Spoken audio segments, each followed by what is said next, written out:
पहले जब मैं अंजना जी के शो में आता था तब असदुद्दीन ओवैसी साहब बोलते थे, अंजना जी ये सीए कानून आ जाएगा, नागरिकता छिन जाएगी मुसलमानों की।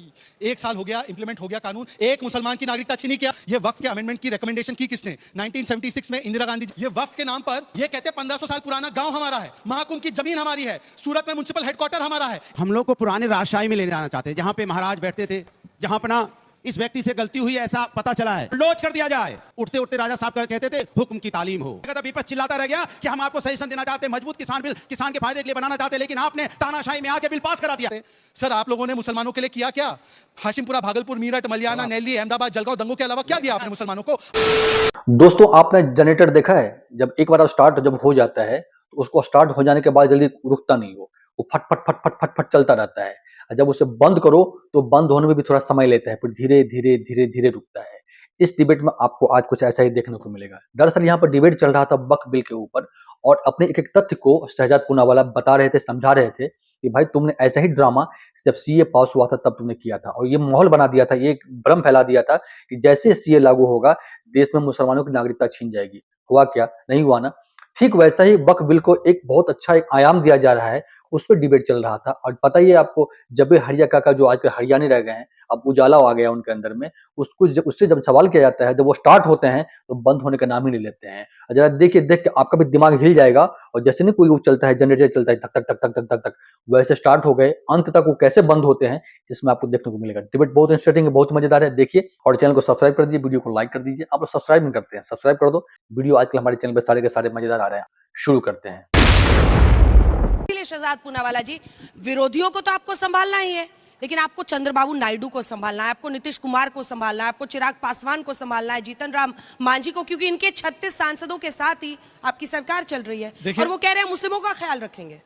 तो हम कौन सा मुस्लिमों के खिलाफ कर रहे हैं? ये वक्फ का जो पूरा का पूरा उद्देश्य है संशोधन लाने का, ये गरीब, बेवा, पसमानदा मुसलमानों के अधिकार के लिए ही है। उल्टा मैं आपको नाम भी बताता हूं, इस वक्फ बिल का नाम है उम्मीद। उम्मीद का मतलब क्या है? Unified Waqf management employment efficiency and development act. तो इसका मतलब यह है कि ये तो मुसलमानों के अधिकार के लिए। और जिस चंद्रबाबू नायडू की बात कर रही है ना आप, अब चंद्रबाबू नायडू जी ने हमारे पंडितों की सैलरी भी 25,000 की है। चंद्रबाबू नायडू ने केवल मुसलमानों की बात नहीं की है, वहाँ पर 50% सैलरी बढ़ाई है। हमारे बाकी के मंदिरों के जो पुजारी है उनकी भी, उन्होंने वेद विद के लिए भी 3,000 रुपये का प्रबंधन किया है। और जो सरकार के अधीन आते हैं मंदिर, उनमें हिंदुओं को एम्प्लॉयमेंट मिले उसका भी प्रावधान किया है। तो मुझे लगता है चंद्रबाबू नायडू जी ने किसी एक धर्म विशेष के बारे में नहीं बोला। पर देखिए, अभी आपने बाइट सुनाई असदुद्दीन ओवैसी की। 1 साल पहले जब मैं अंजना जी के शो में आता था, किरदार वही थे, तब असदुद्दीन ओवैसी साहब बोलते थे, अंजना जी ये सीए कानून आ जाएगा, नागरिकता छिन जाएगी मुसलमानों की। 1 साल हो गया, इंप्लीमेंट हो गया कानून, एक मुसलमान की नागरिकता छिनी क्या?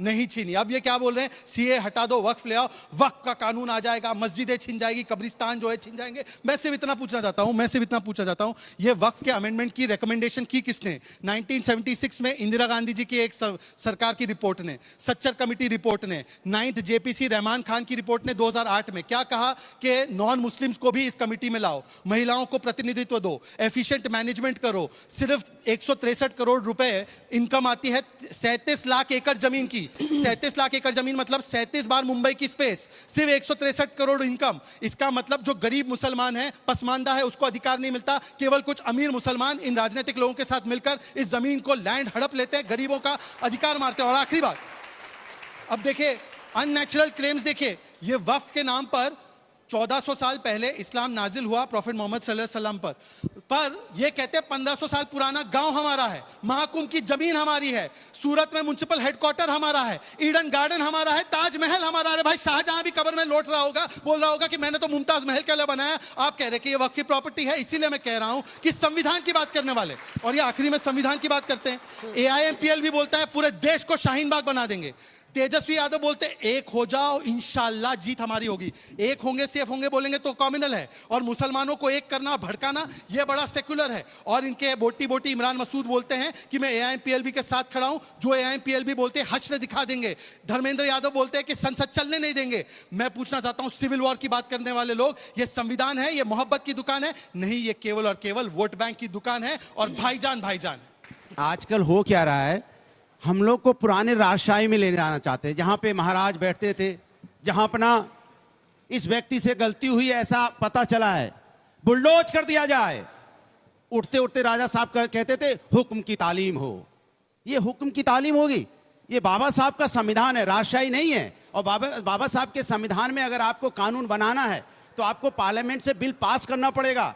आपने जेपीसी बनाई, जेपीसी क्यों बनाई जाती है? ज्वाइंट पार्लियामेंट कमेटी आपने बनाई कि आप विपक्ष की राय लेंगे, विपक्ष के सुझाव को मानेंगे, लेकिन आपने विपक्ष के सुझाव को नहीं माना, विपक्ष ने अपनी राय दी, आपने उसको कंसीडर नहीं किया, तो विपक्ष अपना विरोध जता रहा है। आप कंसीडर कीजिए, आप मेरा भी तो हक मानिए ना। जिस जनता ने आपको चुना है उस जनता ने हमें भी विपक्ष में बैठाया है, तो हमारी भी जिम्मेदारी बनती है कि हम बोलें। क्योंकि किसान बिल इसी तरह से पास किया गया था, विपक्ष चिल्लाता रह गया कि हम आपको सजेशन देना चाहते हैं, मजबूत किसान बिल किसान के फायदे के लिए बनाना चाहते हैं, लेकिन आपने तानाशाही में आके बिल पास करा दिया। उसके बाद किसान धरने पे बैठा, कितने किसानों की मौत होगी, उन परिवार के जिम्मेदार कौन होगा?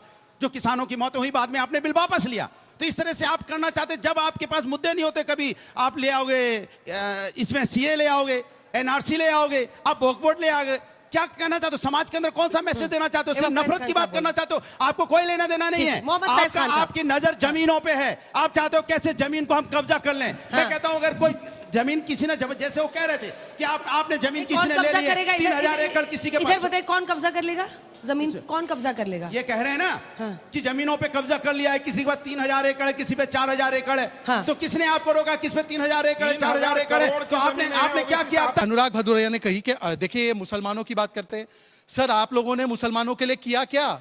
हाशिमपुरा, भागलपुर, मीरठ, मलियाना, नैली, अहमदाबाद, जलगांव दंगों के अलावा क्या दिया आपने मुसलमानों को? आज मुसलमान को 1 लाख लोग हज जाते थे, आज 2 लाख लोग जा सकते हैं, बिना मेहरम के जा सकते हैं। अनुराग जी ने अभी बोला कि ये जो बातें हैं, ये चोरी कौन कर रहा है? कर्नाटका में कांग्रेस की सरकार ने अनवर मणिपड़ी को माइनॉरिटी कमीशन का अध्यक्ष बनाया था। अनवर मणिपड़ी ने रिपोर्ट दी कि 2 लाख करोड़ का घोटाला कांग्रेस के नेताओं ने किया है। 59,000 एकड़ में से 29,000 एकड़ इन्होंने लूट लिया है। ये कांग्रेस की रिपोर्ट आई है। और आखिरी बात, कांग्रेस पर आप क्यों बोलने लगते हैं? रुकिए ना खान साहब, माइक मत उठाइए। देखिए, आखिरी बात, मुद्दे की बात। अभी अनुराग ने कही मुद्दे की बात। मुद्दे की, अनुराग जी, नीतीश जी के जमाने में बिहार की जीडीपी 8 लाख करोड़, लालू जी के जमाने में 50,000 करोड़, नीतीश जी के जमाने में 10% ग्रोथ रेट, लालू जी के जमाने में 1% ग्रोथ रेट, नीतीश जी के जमाने में 35 यूनिवर्सिटी, लालू जी के जमाने में अनडिवाइडेड बिहार में 10 यूनिवर्सिटी, अनडिवाइडेड बिहार लालू जी के जमाने में 10,000 बेड हॉस्पिटल के, आज 35,000 बेड। आप 5 आंकड़े गिना दीजिए बिहार में क्या किया आपने। आप 5 आंकड़े लालू जी के गिना दीजिए। 5 सेकंड। देखिए, सवाल है, अभी भारतीय जनता पार्टी के प्रवक्ता ने बताया, उन्होंने नीतीश जी की बात की। इनकी सरकार नीतीश जी की कितने साल की हो गई बिहार में? अब 20 साल को, उनके 15 साल के 20 साल की सरकार होने को आ गई है। 20 साल की सरकार में बिहार के बच्चे यहां भी बैठे हैं, वो बता देंगे कि बिहार में कितना डेवलपमेंट हुआ। उनको पढ़ने के लिए दिल्ली आना पड़ रहा है। आपके बीच में नहीं बोला, आपके बीच में नहीं बोला, जिता देंगे, आपको दर्द होने लगा। बिहार के बच्चे, सुनिए, आपके बीच में नहीं बोला मैं। देखो, ये गलत बात है। हम आपके बीच में आपकी सारा झूठ मैंने सुना, अब मैं बोलने लगा तो आपको दर्द होने लगा। बिहार के बच्चे, सुनिए ना, मैं बोलने दीजिए, मैं आपके बीच में बोला, झगड़ा मत कीजिए, मैं झगड़ा कहने नहीं आया। आपको कह रहा था बुखार है अभी तो बेवफा जमाने पे तंग कर रहा था वो, आप क्यों बुरा माने? डिबेट करने आए हम लोग, लड़ने थोड़ी आए। सवाल है, बिहार से फिर बच्चे पलायन करके क्यों आ रहे हैं लगातार?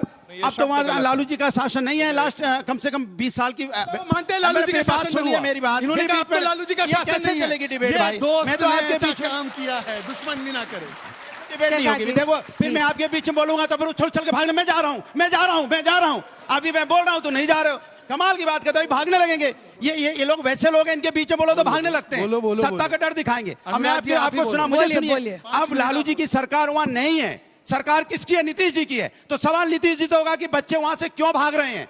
क्यों बिहार से और उत्तर प्रदेश से बच्चे दिल्ली में आके पढ़ाई की कोशिश कर रहे हैं? आपने इतनी अच्छी यूनिवर्सिटी बना दी, तो इतना अच्छा आपने वहां एजुकेशन व्यवस्था कर दी है, तो क्यों भाग के आ रहे हैं? इसका जवाब नहीं है। ये क्यों जवाब नहीं पता आपको? सत्यप्रकाश, इसका जवाब आप दीजिए। सत्यप्रकाश, मेरी बात, बच्चे पलायन करने को मजबूर हो रहे हैं। ये नहीं, लास्ट लाइन ले लीजिए। देखिए, सवाल ये है, ये बार बार बात करेंगे, चले जाएंगे अभी बेंगलोर, कहेंगे वहां पे मुस्लिम को रिजर्वेशन दिया जा रहा है। मैंने कहा, मुस्लिम वर्ड नहीं यूज किया था, मैंने कहा हम सब हिंदुस्तानी हैं, हिंदू मुस्लिम सिख ईसाई, आप हिंदुस्तानी हैं। हम गर्व से कहते हैं हिंदुस्तानी, लेकिन आप हमको बांट के राजनीति करना चाहते हो, क्योंकि आप अंग्रेजों से सीख के आए हो कैसे हमको बांट के रूल करना है। हमारे आपके बांट के राज करना चाहते हो, हमेशा हर बात पे हिंदू मुस्लिम सिख ईसाई करना चाहते हो आप। अरे हम हिंदुस्तानी हैं, और आप हमारे हिंदुस्तानी की समस्या का समाधान क्यों नहीं करते? क्यों हमें बांट के रखना चाहते हो? और हमारे किसी को कोई सवाल पूछना है, नहीं पूछना है। अच्छा ठीक है। मैंने कहा था ना, एक बार जब स्टार्ट होते हैं तो बंद होने का नाम नहीं लेता है। बाकी आपने पूरा डिबेट देखा है, आपके डिबेट में क्या रहा है कमेंट में बताइएगा। मिलेंगे जल्दी, तब तक के लिए धन्यवाद। जय हिंद, जय भारत।